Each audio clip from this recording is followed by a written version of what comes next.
안녕하세요. 오늘은 한국 가요계에서 독보적인 위치를 차지하고 있는 아티스트 이찬원 씨와 관련된 매우 흥미로운 소식을 전해드릴까 합니다. 최근 물고기 컴퍼니가 발표한 보도자료에 따르면 대법원이 이찬원 씨의 동의 없이 그의 이미지를 대량으로 활용해 만든 포토북에 대해 불법성을 인정했다고 합니다. 이 판결은 아티스트 개인의 명성과 고객 유치력이 본인과 소속사의 고유 재산임을 명확히 인정한 사례로서 업계에서도 상당히 주목받고 있습니다. 이번 사건의 시작은 꽤 거슬러 올라갑니다. 아직 2020년 12월 말, 이찬원 씨 측 소속사인 물고기 컴퍼니가 한 회사 A사가 이찬원 씨의 이미지를 무단으로 사용한 화보집과 각종 상품을 제작 유통하려는 정황을 포착하면서 본격화되었죠. 그 화보집은 마치 공식 굿즈처럼 보이도록 디자인되고 심지어 해외 판매까지 계획되어 있었습니다. 팬들이라면 흔히 공식 상품인가라고 착각할 만한 수준이었기에 소속사 측에서 즉각적인 법적 조치를 고민하게 되었던 것입니다. 소속사가 가장 크게 우려했던 건 A사 측이 이찬원 씨의 이름으로 번 수익 일부를 기부한다라는 홍보 문구를 내세워 소비자들을 현혹했다는 점입니다.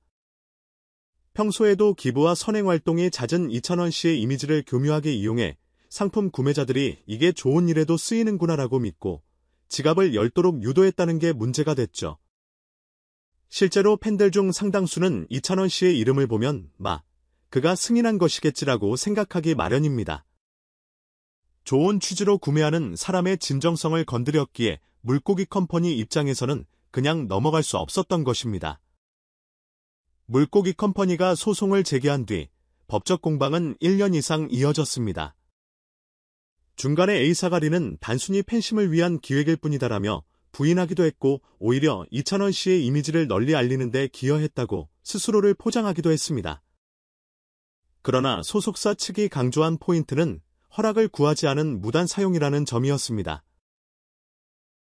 가수의 이미지를 활용해 이익을 얻으면서도 정당한 계약, 절차 없이 진행한 것은 엄연히 불법이라는 것이죠. 결정적으로 A사는 이찬원 씨의 화보, 포스터, 포토북은 물론 보도용 사진까지 공식 승인 없이 활용하며 판매를 추진했습니다. 더 충격적인 사실은 그 가격대가 꽤 높았고 최대 40만 원 상당의 패키지를 해외로 유통하려 했다는 것입니다. 팬 입장에서는 공식 협찬 제품이니 그럴 만한 가치가 있겠지라고 믿기 쉽습니다. 이런 식으로 기만적인 판매 전략을 펼쳤다면 당연히 소속사에서도 가만히 있을 수가 없었을 겁니다. 이후 소송 과정에서 법원은 유명 연예인의 이미지는 해당 연예인과 소속사의 중요한 자산이며 이를 무단으로 이용해 수익을 창출하는 것은 부당한 이득을 취하는 행위라고 판결했습니다. 특히 이찬원 씨처럼 대중적 인기와 높은 인지도를 기반으로 팬덤의 신뢰를 바탕으로 한 시장 가치가 큰 아티스트일수록 이미지 권리가 더 엄격히 보호되어야 한다는 판단이 나왔습니다. 대법원 측은 이 사건을 타인의 성과와 명성을 함부로 이용한 불건전 경쟁에 대한 중요한 판례로 언급하며 해당 위법 행위가 단순한 오해나 단발적 실수로 끝날 문제가 아님을 분명히 했죠. 최종적으로 대법원은 물고기 컴퍼니의 손을 들어주었고 최근 서울지방법원 역시 같은 취지로 이찬원 씨의 이미지를 무단으로 사용한 사진집 발간과 판매를 즉시 중단하라는 강력한 금지 명령을 내렸습니다. A사가 혹여 이를 어기고 계속 판매를 진행할 경우 하루 2천만 원의 과태료가 부과된다는 엄중한 조치도 함께 내려졌습니다. 이는 소송의 승패를 넘어 허가받지 않은 방식으로 이찬원 씨의 명성을 활용한 대가가 결코 가볍지 않음을 상징적으로 보여주는 사례가 된 것이죠. 이렇듯 법원 판단이 확고히 내려지면서 이번 사건은 국내 연예계와 팬덤 문화에 몇 가지 뚜렷한 메시지를 전달하게 되었습니다. 우선 아티스트의 이미지를 무단으로 도용해 수익을 올리는 것은 명백히 불법이자 처벌 대상이라는 점이 재확인된 것입니다. 일부 중소업체나 개인 사업자들이 팬덤을 위한 굿즈 제작을 명분 삼아 무단으로 이미지를 사용해 온 사례가 있었는데 이번 판결로 인해 그 관행에 제동이 걸릴 것으로 보입니다.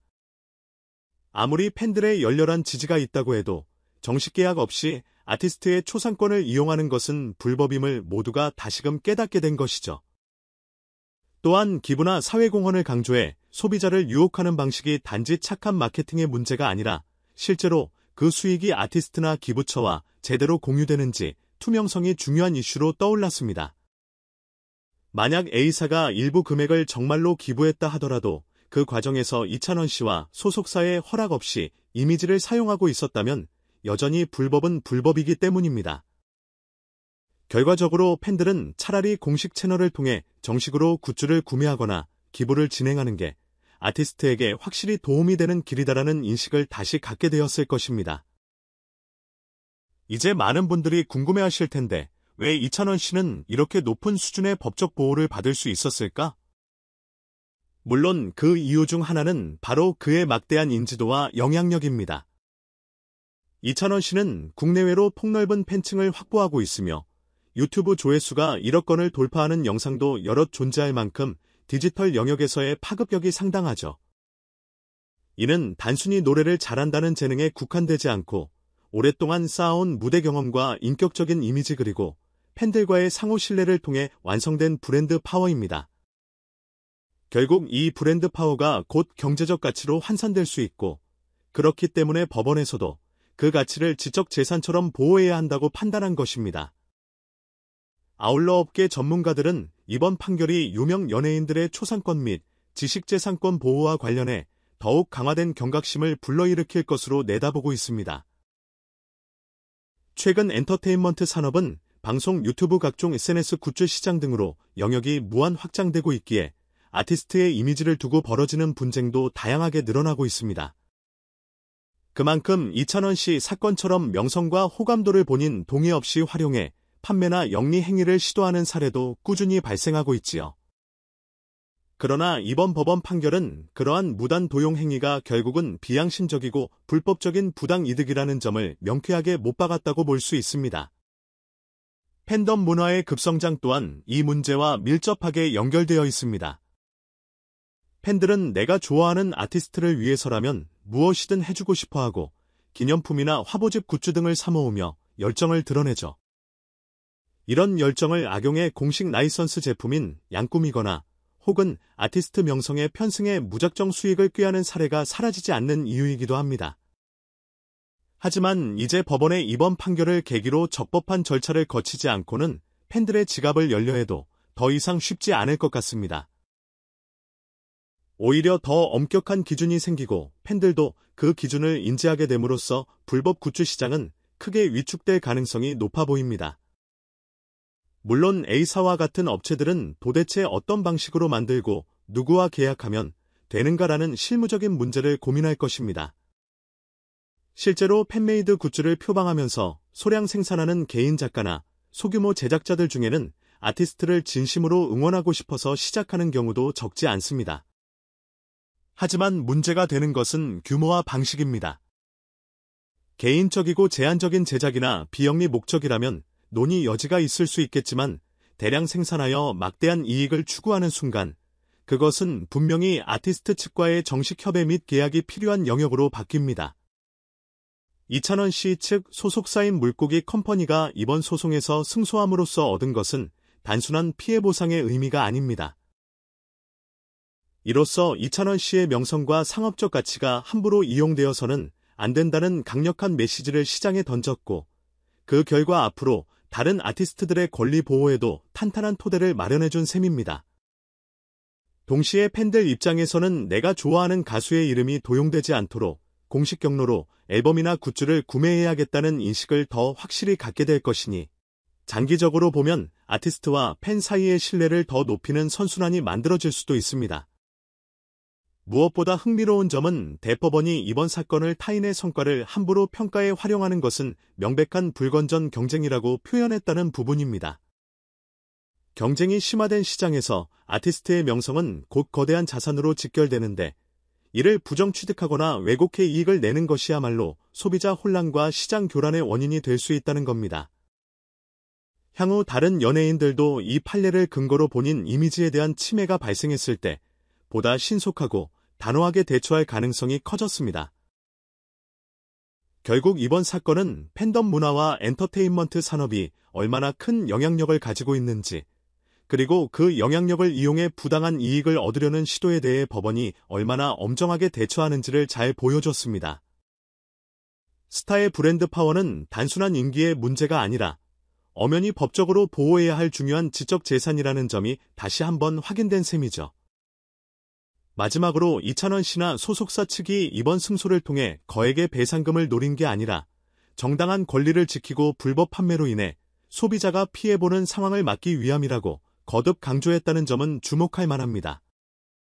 실제로 A사가 만약 상품을 계속 판매할 경우 하루 2천만 원의 과태료가 부과되지만 소속사는 이 문제는 돈의 문제가 아니라 우리 아티스트와 팬들의 신뢰를 지키는 문제라며 향후에도 무단 도용 행위를 절대로 묵과하지 않겠다는 입장입니다. 이처럼 단순히 소송에서 누가 이겼느냐보다는 그 이면에 깔린 엔터테인먼트 업계와 팬덤, 그리고 지식재산권 보호의 중요성을 다시금 되새길 수 있는 계기가 된 이번 사건. 무엇보다 소식을 접한 팬들은 이제 공식 굿즈인지, 아티스트의 합법적 허가가 있는지 먼저 확인해야겠다는 의식이 더 확산될 것으로 보입니다. 이찬원 씨는 앞으로도 국내외에서 더 많은 사랑을 받으며 왕성한 활동을 이어갈 텐데, 그 과정에서 또 다른 무단 도용 사례가 생기지 않도록 업계 전반에서 책임감 있는 태도가 요구된다고 하겠습니다. 오늘은 이찬원 씨와 관련된 소송 승소 소식 및 그 여파에 대해서 조금 길게 이야기해 보았습니다. 아티스트의 권익이 제대로 보호되고 팬들의 사랑이 올바른 방향으로 전달되는 건 결국 음악 시장 전체가 건강해지는 길이 아닐까 싶은데요. 앞으로도 엔터테인먼트와 관련된 흥미로운 소식이 나오면 가장 빠르게 전해드리겠습니다. 시청해주셔서 감사드리며 궁금하신 점이나 이번 사안을 바라보는 여러분의 의견도 댓글로 남겨주시면 좋겠습니다. 다음에도 새로운 소식으로 다시 찾아뵙겠습니다. 감사합니다.